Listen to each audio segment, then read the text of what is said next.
The broadcast is now starting. All attendees are in listen-only mode.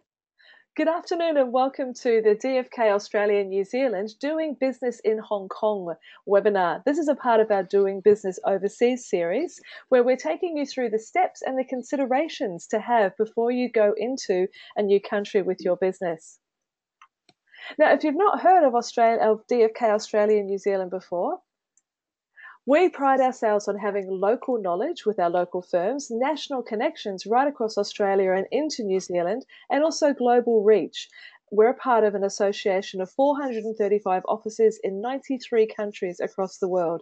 Hence why the Doing Business Overseas webinars is somewhere where we can certainly help you expand. Now, your presenters today are Robert Shelton from DFK Everills in our Canberra office and Aubrey New from the Kohler Group in Kowloon in Hong Kong. Now, what we'll be covering today for you is looking at the types of business structures in Hong Kong, an overview of the taxes and the tax treatment of business profit in that country, practical issues for businesses to consider, looking at people issues around work permits and administration, the grants that are available to you as a business owner, the type of environment you will be operating in, and we'll look at a couple of case studies to bring the concepts to life for you. There'll be ample time for questions, and we also have some great resources available for you. You'll see in the GoToWebinar control panel that there is a handout. It's a comprehensive PDF all about doing business in Hong Kong, pretty much a summary of what we'll be covering here in the webinar today. We also want to let you know that there is an opportunity to have a Launchpad consultation with us. Now, the information we'll be sharing with you today is of a general overview, of course, but if you're wanting to dive down deeply into your specific scenario, we'll give you information about how you can book one of the consultations and get some very specific advice for you and your business. But for now, I'll hand over to the guys to talk you through, starting with the types of business structure. Well, good afternoon, Angela, and good afternoon, listeners. Hi, good afternoon. And good afternoon to you, Aubrey. We've got Aubrey Ng from Hong Kong on the line here to talk through these issues for Australian businesses that might be heading into Hong Kong, or maybe already there and just want to get a bit more background information. Aubrey, let me kick off with just a really basic question, because some of us are not that familiar with Hong Kong. Tell me, is Hong Kong part of China, or is it separate, or is it some sort of double process? Just talk us through how this works. Oh, yes. Hello.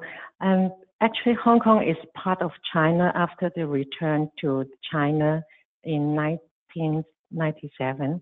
But we are under one country, but we have two systems where we have our independence, jurisdiction, independency, and also we are also like the foreign exchange, international trade and finance is a very good independence part of Hong Kong. So we are under two systems.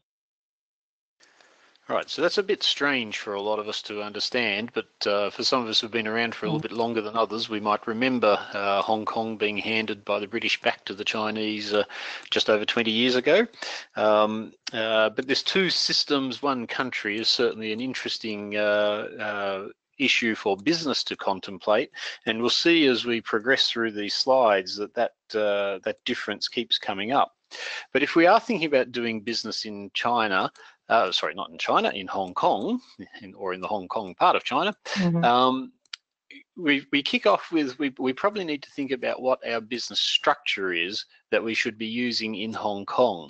So Aubrey, just talk us through these first two items that you've got listed on the slide here. Talk us through a limited liability company first. What's the, how does that work?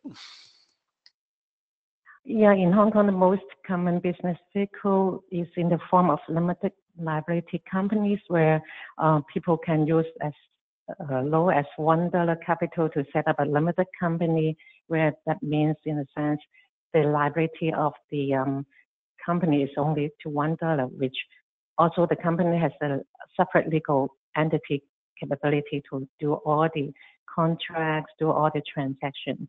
And and then which is like separate from the individuals or the investors from all other potential liabilities.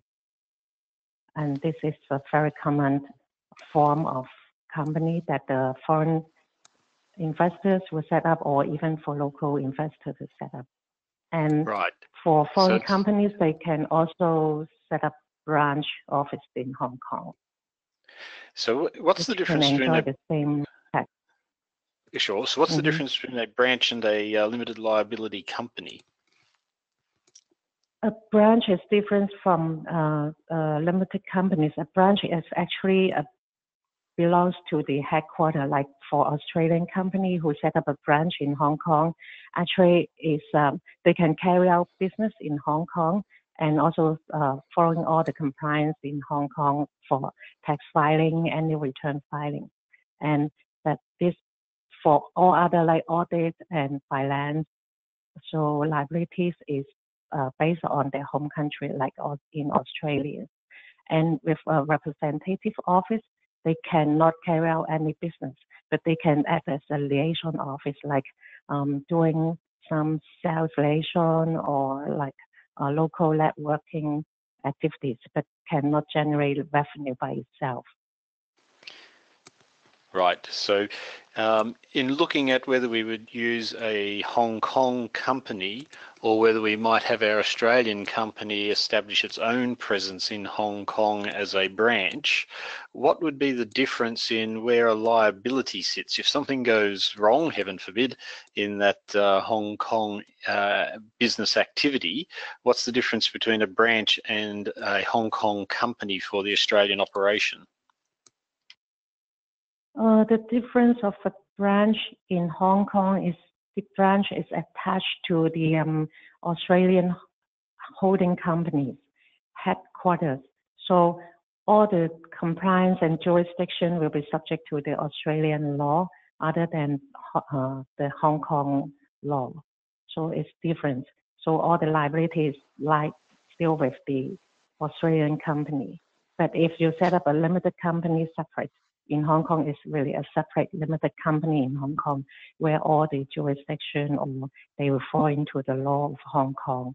And limited company is really limited the liability and can be detached from the holding company in Australia. So say it's more kind of like risk management if you set up a separate limited company in Hong Kong rather than a branch in Hong Kong. Yeah. And so that's really the core issue, is that by having a limited liability company in Hong Kong to do the business activities, you protect your Australian business from being exposed to Hong Kong activities. Whereas if you simply used a branch, which the Australian company has established in Hong Kong, that branch would mean that Hong Kong activities might put the Australian activities at risk if anything were to go wrong in Hong Kong. So very different in this context. What we might do is talk about the sole traders and proprietorships and partnerships are probably not relevant for Australian investors, even though they're on that slide.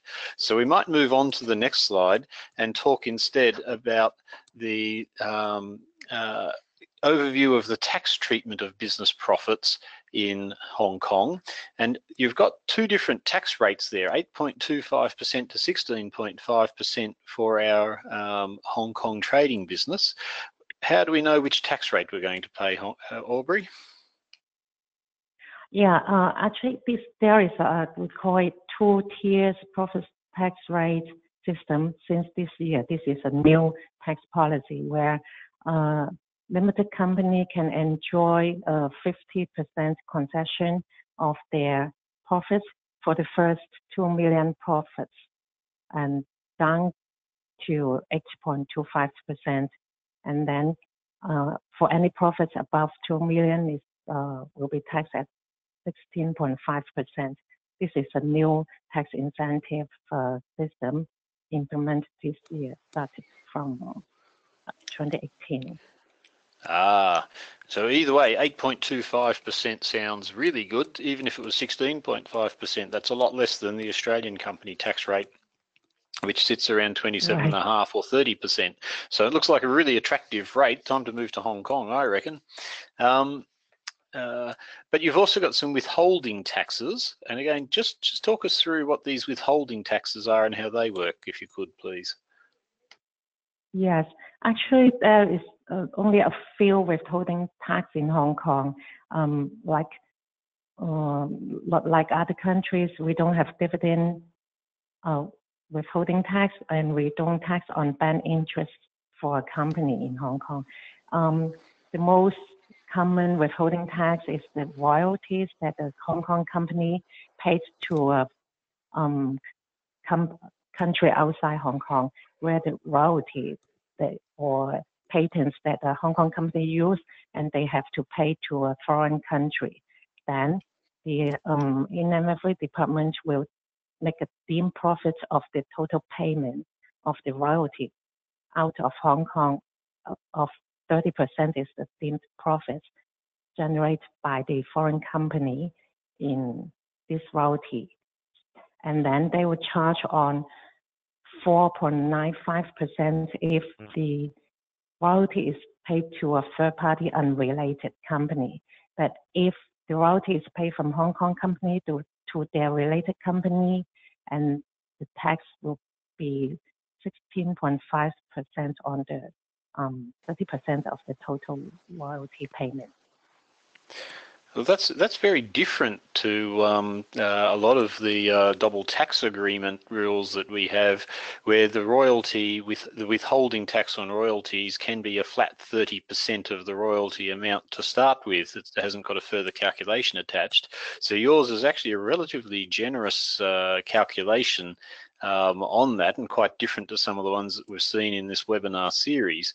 So having said that, no withholding tax on dividends and bank interest, that sounds really attractive. Is there a double tax agreement between Australia and Hong Kong? No, there's not yet. No, so this is very different, and it's also worth noting that we do have a double tax agreement with China, but Hong Kong is excluded from the definition of the areas that are covered by that double tax agreement. So businesses planning on going into Hong Kong to do business with Hong Kong don't have the comfort and the support of a double tax agreement between Australia and Hong Kong, even though there is one with China itself. So quite a difference there, Aubrey. Right. This is again demonstrate the one country, two system concept. Yeah, absolutely. All right. So if we just stay on tax for a few more moments, on the next slide, we start talking about what some of the other taxes are that need to be dealt with in Hong Kong. And we're paying salaries to people, but just talk us through how these salaries work. Yeah, the salary tax in Hong Kong is a progressive system, starts from 2% up to 17%. The total taxable salary is the gross salary that the person received, less certain preset allowance like personal allowance or marriage allowance. After that they will come to an assessable salary income, and then based on the different level of the salary taxable income, they are subject to from 2% to 17%. So, now, for some, sorry. No, keep going. For some higher, So I was going to ask, does the employer have to take the tax out of the pay for the employee? Oh, the employer does not have to pay the tax for the employee. So in Hong Kong, the system is that the employee has to take care of their tax every year. But the employer has to do the salary declaration in April every year, because the fiscal year in Hong Kong runs from April to March. Then, after the Inland Revenue Department receives the salary declaration from the employer, they will send a tax return to the employee. The employee has to fill in their own individual tax return, which the IRD will check with the records from the employer, then issue the tax demand note to the individuals, and then they used to pay once a year, around the end of the year, to the Inland Revenue Department. Right. So it's a very different system to what we're used to in Australia, and probably a bit simpler, which is good. Now, you've said there's a property tax at 15%. How's that applied? Property tax is some like property income, like real estate, real properties that some people may receive rent income, and any individual or company can hold property and with this income. With a property tax, the Inland Revenue Department will take 80% of the rental income as the taxable property tax at 15%. And for example, an individual has salary income and he holds a real property where he got rental income, and he should declare it in his individual tax return as different source of income. And then the IRD will add this up and charge on the total income. Right. So again, a bit different to things that us Australian investors might be used to, but useful to know. Now, the next point on this slide is really exciting. No payroll tax, no turnover tax, no sales tax, no value added tax or GST, no dividend taxes, no capital gains taxes. There's not many taxes in that pile. It's a very simple system. Does that make it a lot more business friendly in Hong Kong, Aubrey? Yeah, because simple and low tax system is our special system for easy business. So this is very attractive for foreigners to come to Hong Kong. Part of the incentives package. And when we get to toward the end of the webinar, we'll look at some case studies which highlights how we can use that very happy low tax environment. We have got stamp duty. I'm not going to go into that particularly today. So let's go over to the next slide and have a look at what the system is in terms of just practical issues for businesses that are heading to start up in Hong Kong. And we kick off with the need to have a director. How many directors are needed? Is it 1? Is it 3? What's the minimum number of directors for our Hong Kong company, Aubrey? Yeah. In Hong Kong, we need at least 1 natural person as the director. It can be a local resident or a foreigner. So at least 1 up to any you feel is necessary. So it's very business friendly. You don't need a Hong Kong resident to do it, so long as you are there. But to open a bank account, you've actually got to go and turn up in person at the bank with various documents, from what I can see here. Is that right, Aubrey? Yes, because opening a bank account is much more compliance requirements in this 4 or 5 years. So the persons like the director or the shareholders has to come to meet the bank officer in person with their passport and also address proof within 3 months. So the persons who is required to come will be the bank signer, the director, and the beneficial owners or the owners who hold 20% or more of the company.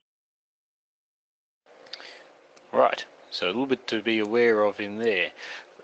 Let's move on though. We'll stick with practical issues, but we'll talk about some more of the other ones, and we're going to get through this compliance stuff in a moment, and we'll talk about some more exciting things.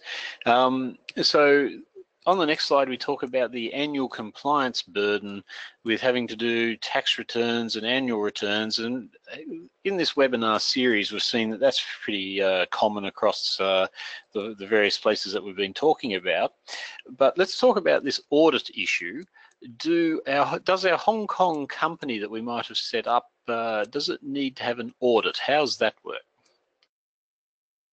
Yeah, for the audit, the company audience requires the companies to do audits.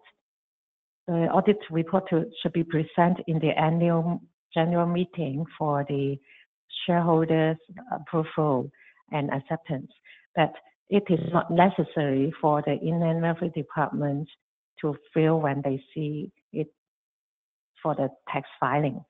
So for the companies which sales is under 2 million. So, but it is decided because this is a good practice. So you just get the audits done every year. So once if you would need, you can have hands-on audit report when you want to present to like potential investors or to the bankers where you want to get more business or some financial arrangement. So we recommend an audit is done every year.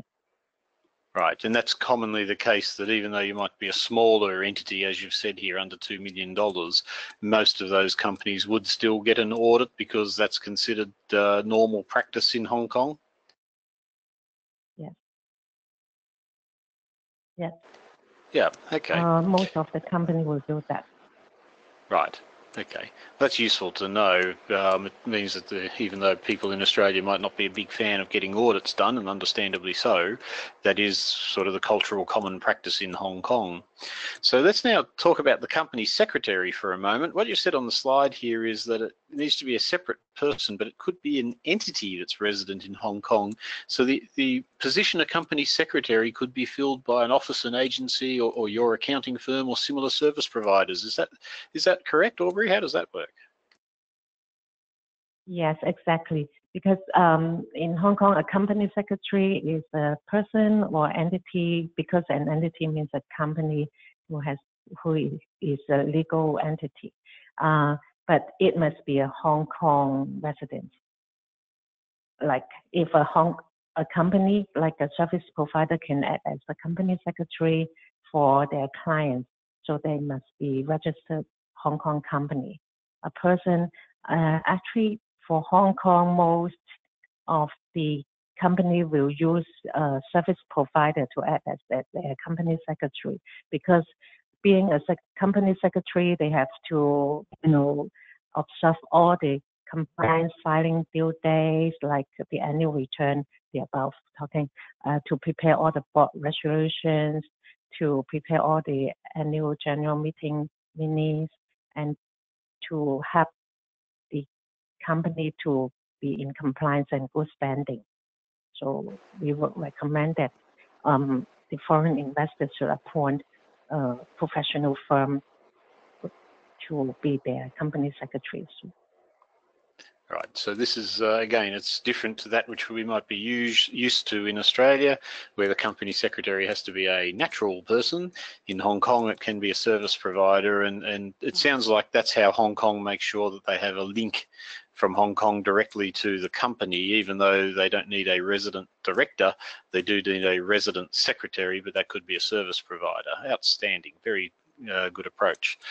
So last thing on this slide, the financial year, you mentioned that for individuals, their salary calculations are based on an April year end, but for our Hong Kong owned company, we could have any financial year end we want. We could make that align with Australia's 30 June. That's how I'm reading that. Have I got that right, Aubrey? Yes, that's right. You can choose any month as the year end for your company. For 12 months financial period is fine. Love it when it gets nice and easy. All right, so let's leave behind the practical. Leave behind these practical issues of business, and we'll leave behind the all the tax and compliance and setup stuff. Let's talk about people and the people issues. We want to have people able to do business in Hong Kong. What sort of issues arise here? Do we need a special visa to get into Hong Kong? Oh yes, we need a working visa. Actually, there are several types of visa where you can come to Hong Kong to work. Like the first one is the working visa, and which requires professional qualification, and with certain application procedure, you have to submit all your certificates and also working experience. And the second type is investment visa. Investment visa is more like if you are coming to Hong Kong to open a limited company and you are the owner, then you can go to this type of investment visa, where the immigration department would like to look at your personal wealth background. You would have to provide your bank statements or like proof of wealth, where you welcome to Hong Kong. And then you can also, there is another one we call training visa, where it's commonly used for application of those internships to come to Hong Kong, where they need to have some internship to fulfill their education requirements. It's also some training visa. And so for all these three types of visas, they can work in Hong Kong. And also for working visa and investment visa, they can independence can attach to this visa. So independence visa can also enjoy the same status to work in Hong Kong. Excellent. So we need to just work through our visa issues if we are looking to do business in Hong Kong. But in working in Hong Kong, you've got some headings on here: transport, workforce, infrastructure, lifestyle. Many of our listeners on this webinar will have been to Hong Kong or will know what it looks like and will have enjoyed some of that. But just from your point of view, talk to us about this transport issue and why you said all the Asian markets are a mere 4 hours away or less.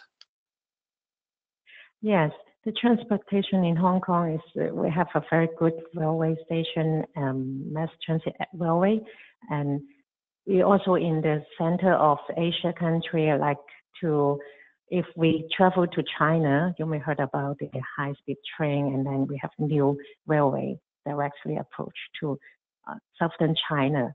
It takes also about within 4 hours we can reach to Beijing, and within 2 hours we can reach to Shanghai. So, and then down to Singapore is also like within 2 hours, to Japan, Korea, Taiwan, and then also some other region. And so it is very convenient and fast.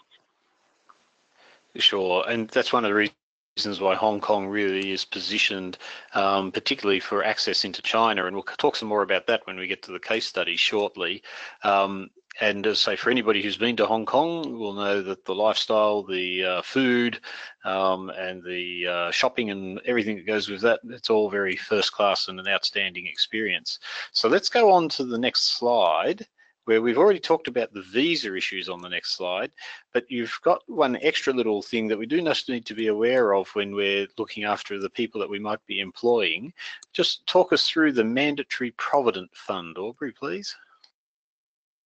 Yes, the Mandatory Provident Fund was started from year 2000, where it is a mandatory fund. There is a board to monitor this fund and scheme. So all the Hong Kong residents who work in Hong Kong has to join Mandatory Provident Fund, which is like the pension fund in Australia. So the employer and the employee has to contribute 5% of the employee's salary into the Mandatory Provident Fund account, and the employee could only take the money from their account on their retirement at 65 years old, or when they migrate to other countries once in their life. And there is a cap amount, like, although we say it's 5% of the salary, but there is a cap maximum contribution of 1,500. It's mandatory, but the employer and employee can make voluntary contribution to this Mandatory Provident Fund accounts to get more savings, so they can get more, savings when they retire. Right. So it's about looking after your employees, and the costs are split evenly at the moment, or the mandatory costs anyway. Excellent. So if we move on, in many countries that we've been talking with during this webinar series, there have been various grants and incentives and reasons why the foreign government might be wanting to entice Australian businesses to set up and do business in the country, and in this case Hong Kong. One of the most attractive things about Hong Kong is obviously the very low tax regime for companies that are doing business there and can create some profits in Hong Kong. But you've got some other incentives here that you've got listed. Now, tell me, Aubrey, how many of these, or are any of these, available to be open to be accessed by Australian-owned Hong Kong companies? Is there an ownership requirement on these grants? Any Hong Kong, I think this is a new policy where we pull out. The government would like to encourage more investors. So more details can be looked up from the Inland Revenue Department from these grants. So if the requirement is not so, it's really complicated, and I think we should look to each of the funds. But for the percentage shareholders ownership, we should search for more details before we could give more advice. Right. So the Hong Kong Tax Authority site, what did you call it? The Inland Revenue Authority. Their sites will be able to give some more information on some of that stuff, which probably leads nicely to the next point about the business environment on the next slide, and that is that in Hong Kong, why would we do business in Hong Kong? The very first point on the next slide notes that the information that we need is mostly going to be in English.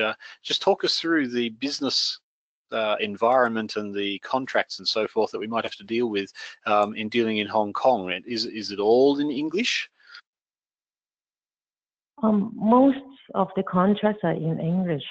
Yeah, in Hong Kong we used to use English, but most of the time we do contracts with China. So China only use Chinese.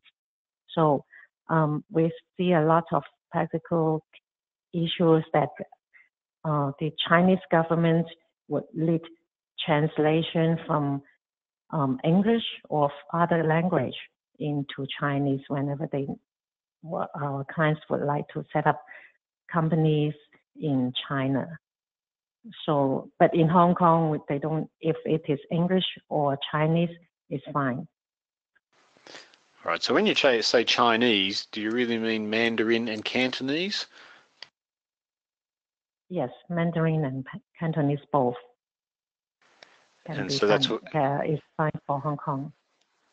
And so when you say on the next point, everything's easily understood because it's trilingual, is the trilingual English, Cantonese, and Mandarin? Those are the three, are they, or did I miss something? Yeah, they are, like English, Cantonese, and Mandarin. Excellent. Trilingual. Now, what's this about being an RMB offshore centre? What's an RMB? That's the Chinese currency, but tell us about this offshore centre, even though you're part of China. Yeah, RMB is RMB offshore centre. Is that because China is really give Hong Kong a very favourable condition or situation where they can do the renminbi direct clearance in Hong Kong, because renminbi is not that properly traded internationally. So it's actually no processing center can be done outside China, but they gave us the preference situation or center. We can do it like direct clearance from here. So we have favored, it's easier for Hong Kong to do payments in renminbi into China or receive renminbi payment from China. So this is an advantage. So this is really the key to the case studies as well, that using Hong Kong as a base for accessing the China market and particularly the Chinese currency, the renminbi is one of the core tricks that Hong Kong has up its sleeve for businesses to look at going there. And there's a few other points on here where you've talked about it being a great place to do business. Just want to walk us through a couple of these, Aubrey. What do you see as being the key points on the business environment and why business in Australia would want to do it through Hong Kong rather than going to China direct? Oh, doing business in Hong Kong is easy to enter. The process to set up the company is very easy, like within 24 hours and without a lot of restriction. Of course, we have to do compliance with all these like tax or recently AML, a lot of this. But from investor from Australia, I believe that's pretty easy, not much complicated procedure. But if you want to set up a company in China, you are subject to a lot of formality, also some practical difficulties, like, for example, only for translation of your contract, translation of your like shareholders documents like passport or address proof or some other your holding company's certificate is also difficult, more difficult than Hong Kong. And the process in China takes much longer. If you want to set up a WFOE or company in China, it's really take maybe a few months, at least 3 months to set up a WFOE in China. So I would say it's easy to set up companies in Hong Kong than in China. But with Hong Kong company going into China is another easier than Australia company going into China and can enjoy some tax benefits, as you can see from our case study. Excellent. So we might move on then and have a look at our case studies. So let's go on to case study number 1. And if we just kick off with, in this case study, we've got an Australian business buying directly from suppliers in China, and those shipments are coming from China back to Australia. Now that sounds like it might be okay. How would this change if we were to start doing business through Hong Kong? Just walk us through how this import program might work, please, Aubrey. Yes, so if you set up a Hong Kong company here, and then your existing company will buy from Hong Kong, and then the Hong Kong company will buy from your Chinese supplier. So you can set up like to put some profits in Hong Kong at arm's length, and then you pay the Hong Kong tax, which is like much lower than in Australia, and enjoy the tax benefits. And that your supplier in China can still make the shipment directly to your customers as before. And it's easy for you to make payments from Hong Kong to your Chinese supplier. Yes, because of the access to the foreign exchange markets through there. So there's a simple example at case study 1, and we'll come back to that a little bit more later on. Let's go to case study 2, and this one's just subtly different to case study 1, because now we're going to talk about an Australian parent company creating a new Hong Kong company. And tell us what happens next and how that works, Aubrey. Yes, so like what we have said before, if you set up a company in Hong Kong to hold a subsidiary in China, so you can separate the risk. If there's anything happen in China to this Hong Kong company, so you can stop from the Hong Kong level, but not involving the Australian parent company, which is like to stop any problem here in Hong Kong. And you also enjoy a lower dividend withholding tax with a Hong Kong holding company, because in Hong Kong holding company, the dividend withholding tax in China is only 5%, or rather than like in other countries, maybe from 10 to 20%. So there's plenty of tax advantages in here, but the biggest advantage is that issues that might happen in China to the Chinese subsidiary, liabilities might flow through China to the head company, but if to the next company upstream, I should say. But if that company's in Hong Kong, it means you can protect Australian operations. Is that how I should understand that? Yes, exactly. Excellent. So we like that idea, just keeping a bit of a, dare I say it, a Chinese wall between our activities. So we'll move on to our third case study as we rocket through these things. And what we're looking for in each of these cases is just the justification for using Hong Kong and the reasons behind that. We'll keep going. Case study 3, we kick off here with our parent company buying from a new Hong Kong trading company. And then what's next? How does this work, Aubrey? Yes, next is the Hong Kong company will start a representative office in China. So a representative office in China means they only do the liaison services, but not acquiring any new business. But then with this representative office, they can hire their own staff, like to liaise with the suppliers in China or to do some QC quality control services where they can hire this staff directly from this representative office and lead their supplier and go to the factory to do factory check and also quality control with very low, because there's no request for capital commitments. So the cost of running this representative office is really low, and you can still maintain a very good operation more close to your supplier and to have you to control to make sure all the goods are shipped in good condition before making shipments from your supplier. So this might look like it's a bit of a extra stage and an extra cost step in things, but on the next slide, you've actually put the advantages for why you'd want to have this additional step in our processes. And you've mentioned a couple of those, but just walk us through all of those reasons why we might want to do this. Yes, you might want to do this with this representative office. Like what I said, you don't need a lot of capital. At least you don't have capital commitments, like you don't have to pay up capital. No commitments. All you need is to pay the operations fund to fund the employee expenses or traveling expenses, and then low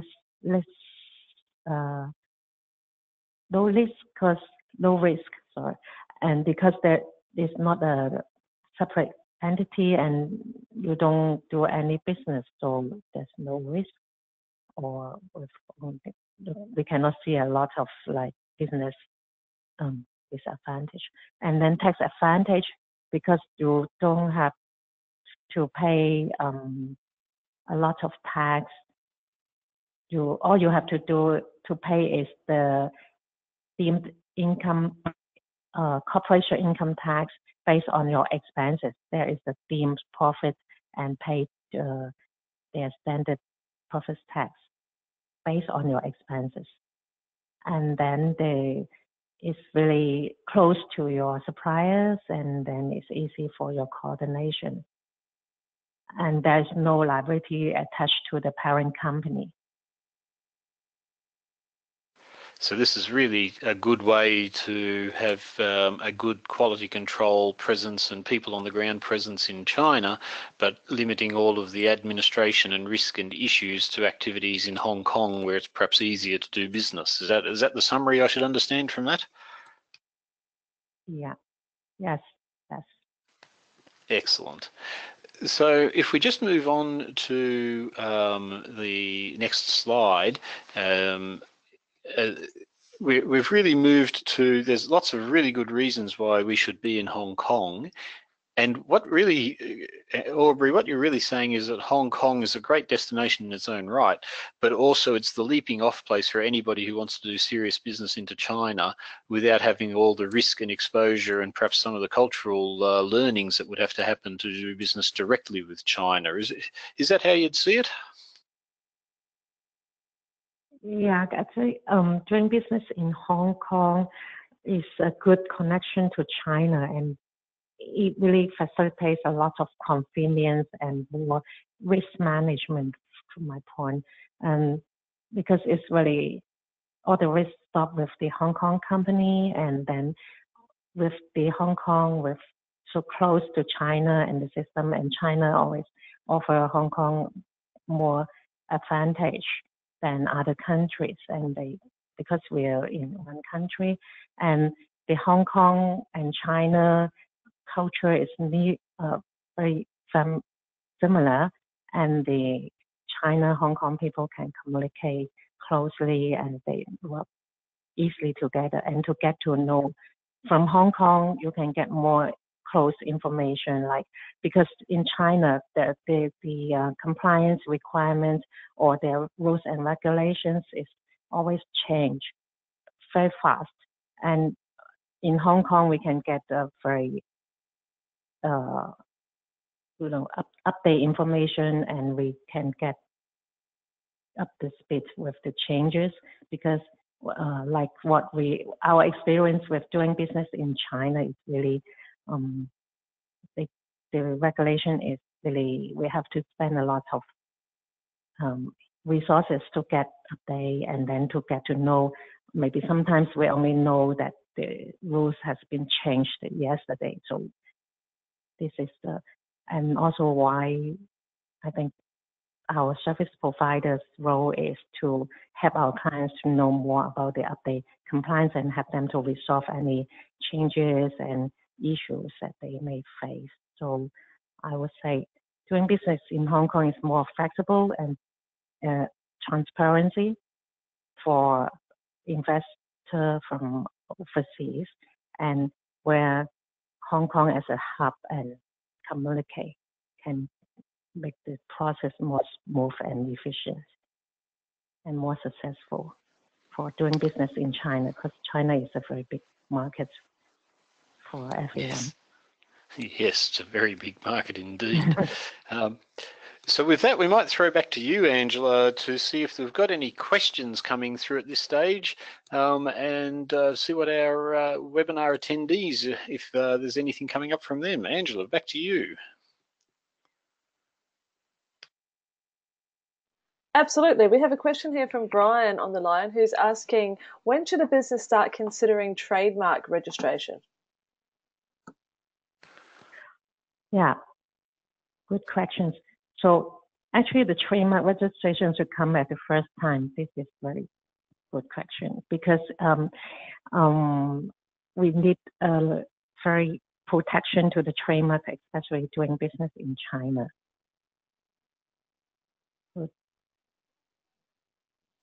So you're suggesting that the trademark registration should be done as early as possible to create those legal protections before people start entering into China. Was that what we should understand from that, Aubrey? Yes. Absolutely. Okay. Excellent.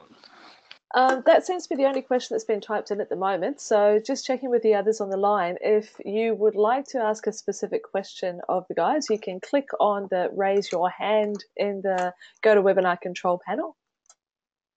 I'll just wait there for a second, see if there's anybody else. I think we've been fairly comprehensive. I think we may have answered all the questions in advance.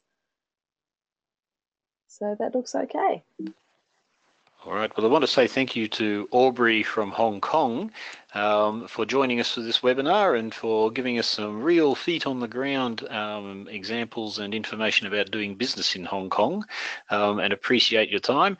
And throw back to you, Angela, just to close off through the remaining couple of bits and pieces. Absolutely.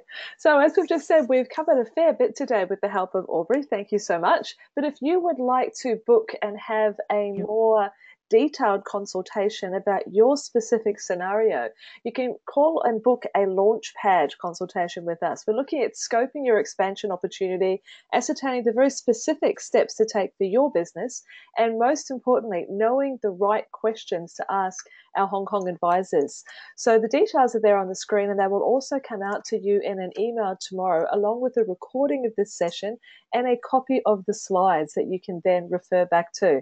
The Launchpad sessions are $3.95 plus GST, and they're available at a time that will suit you. There's many other ways that DFK as an organisation can assist you beyond simply expanding into the other areas of the world. Strategic planning, bookkeeping, tax advice, registrations, all types of things that you would expect of a company such as ours, who are brilliant accountants and business advisors. So we encourage you, if you're looking for a new assistant in your business or a new partner in your business, please get in touch with us and we'll see how we can assist. And this was the final in our Doing Business Overseas webinar series. We've already covered Singapore, the UK, the USA, and New Zealand. If these are areas you're also interested in, all of the replays are now available at the link on the screen at the moment. And again, that will come out in an email to you tomorrow as well. And we'll certainly be running these webinar series again as we carry on further. Last points, there is the handout that's on the control panel for you, which is a summary, a PDF guide of all the things that you need to know when you're expanding into Hong Kong.